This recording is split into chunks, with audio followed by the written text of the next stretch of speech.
Let's talk about Monday.com groups. So when you create a new board, groups are typically one of the first places you start. And groups really are meant to identify how you can organize and segment items or whatever you've named the particular pulses in your board. So sometimes it can be confusing how to establish groups, what type of groups you should establish and how many. So really a great starting point is to think about groups in different ways and how you could segment the work. And really depending on what type of workflows you're building, what type of boards they are, you can really have a combination of different types of groups across those boards. So a really common way to structure groups is sometimes by function or team, especially if you're building a board that is cross-functional and you've got different people across different departments or functions contributing to that board. So a common way is to be able to identify groups here. You can see in this board that we've got marketing as a group, we've got finance, HR, and operations. So really the main benefit of this type of structure is that you can organize the team's work into their defined area. So when people come into this board to work, they can quickly find what's related to them in terms of what they need to do and execute, and that's happening inside this board.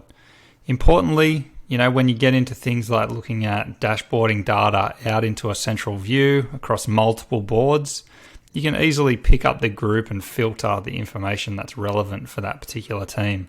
And you might find that useful as we cover that in other videos throughout the things that we're doing.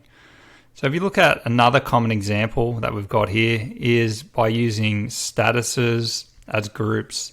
So a status really identifies, what stage of work that particular item is at. So in this example here, we've got not started, we've got working on it, stuck, and done, which are the basic standard statuses that come out of when you have a Monday.com account. Obviously, you can edit these statuses and create your own type of working statuses, but these are the standard basics. You can see here, this is really designed to just give me an overview of where things are at across this entire board. And this can be a common approach, if you're using it in an agile way or you're working in sprints or you just want to know where the work is at in this particular project or this board, and you might be using timeline or the Gantt chart or things like that. It can give you a clearer view on what's happening.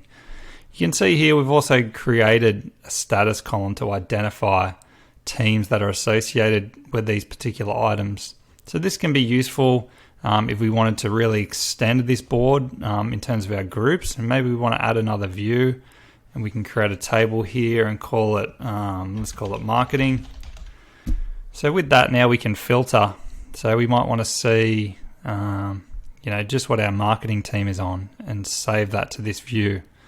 So what we're doing is we're really creating now a combination of board 1 and 2, where we still want to group things by status, but we really want to see for marketing when I come into this board, as the marketing team or whoever's managing marketing within this view can go, okay, what's happening for the marketing team? And we can identify the status of where those items are at and manage it that way. So that can be a really simple way that you can utilize groups to take advantage of the right structure that suits you when creating your boards. So I would say groups are fairly basic to set up initially, really standard for you to start doing. But it's really important to think critically about, how many groups is too many. So you can overload a board when you have way too many groups. So you want to think critically about what are the key pieces of information that if you were going to come into a board and you wanted to filter that information to see what's happening within that group, would it be useful for you to see? So that can be a really key benchmark when you're looking at or thinking about what type of groups to create. And if you wanted to create a dashboard and pull in data from those boards, what groups would you want to see? So those two questions can be really important to understand, okay, am I critically thinking about the groups I want to create in this board, and am I doing it in the right way? And status or team and function can be a great starting point as you expand on your groups and build out your boards.